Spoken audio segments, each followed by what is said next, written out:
సరే, ఇరాన్ తీవ్ర హెచ్చరిక, 40 ఏళ్ల యుద్ధ వ్యూహం, అమెరికా కౌంటర్, చైనా ఇండియా చర్చ. ఇరాన్ ఇది కంటిన్యూ అవుతుంది కదండి. అమెరికా ఒక హెచ్చరిక చేసింది, ఇరాన్ మీద మేము ఎకనామిక్ వార్ చేయబోతున్నాము.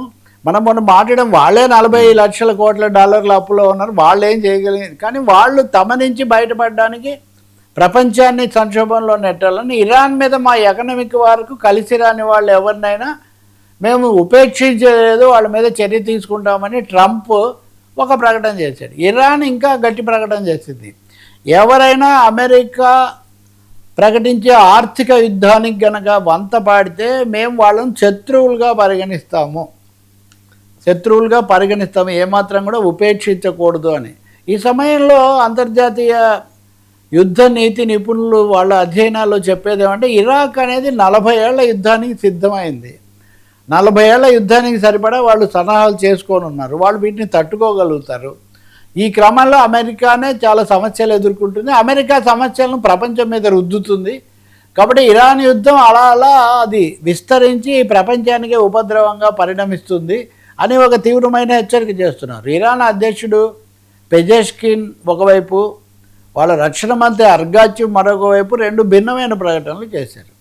ఇరాన్ అధ్యక్షుడు పెజెష్కిన్ చెప్పింది ఏంటంటే, ఓకే, ఎందుకైతే మేము మెమరాండం ఆఫ్ అండర్స్టాండింగ్ అమెరికాతో చేసుకున్నాం, 2 నెలల గడువు నిన్నటితో ముగిసింది, అది కుదరలేదు. ఇప్పటికైనా కానీ ఏదో ఒక విధమైన సంధి కుదిరితే చర్చలకు వస్తే మంచిదే, ఒక అవగాహనతో వెళ్తే మాకు ప్రపంచానికి కూడా మంచిది అని ఆయన చెప్తున్నాడు. అర్గాచి ఏమంటున్నాడు అంటే, అమెరికాను ఏమాత్రం విశ్వసించకూడదు, ఇవన్నీ చేసిన తర్వాత చాలా తీవ్రంగా మేము తీసుకుంటాము, చాలా గట్టి గుణపాఠం నేర్పుతాము అని చెప్పి ఆయన చెప్తున్నాడు. అలాగే ఇరాన్ రెవల్యూషనరీ గార్డ్స్ కూడా చాలా తీవ్రమైన హెచ్చరికలు చేస్తున్నాయి. కాబట్టి ఇరాన్ కూడా అన్నిటికీ సిద్ధమై అమెరికాను ఫిక్స్ చేసే ఒక భారీ ప్రయత్నంలో ఉందని చెప్పి భావిస్తున్నారు. దీనికి సంబంధించిన ఇంకా చాలా సమాచారం అందుబాటులో ఉంది, కానీ అమెరికా ఇరకాటాన్ని ఇరాన్ దూకుడును మటుకు అందరూ ఖచ్చితంగా గుర్తిస్తున్నారు. ముఖ్యంగా ఇరాన్ చేసిన హెచ్చరిక, శత్రువులుగా పరిగణిస్తాము, ఎవరైనా అటువైపు మొగ్గితే మటుకు మేము శత్రువులుగా పరిగణిస్తామని చేసిన హెచ్చరికను తీవ్రంగా పరిగణిస్తున్నారు. ఈ సమయంలో భారతదేశంలో ఉన్న ఇరాన్ రాయబారి, చాలా ఆసక్తికరమైనది, ఇది ఒకటి చెప్తాను నేను. భారతదేశంలో ఉన్న అమెరికా రాయబారి సెర్జీ గోర్ ఆయన అంటున్నాడు, భారతదేశమే చాలా మంచి ప్లేస్లో ఉంది, భారత అమెరికాల సంబంధాలు మీరు ఊహించలేనంత గొప్పగా ఉన్నాయి, వాళ్ళు ముఖ్య పాత్ర వహిస్తారు అన్నాడు. ఇరాన్ రాయబారి కూడా అదే అంటున్నాడు, భారతదేశమే ideally place to mediate between the two, కాబట్టి ఇండియా చొరవ తీసుకోవాలి శాంతిని స్థాపించడానికి అని చెప్పి వీళ్ళు చెప్తున్నారు.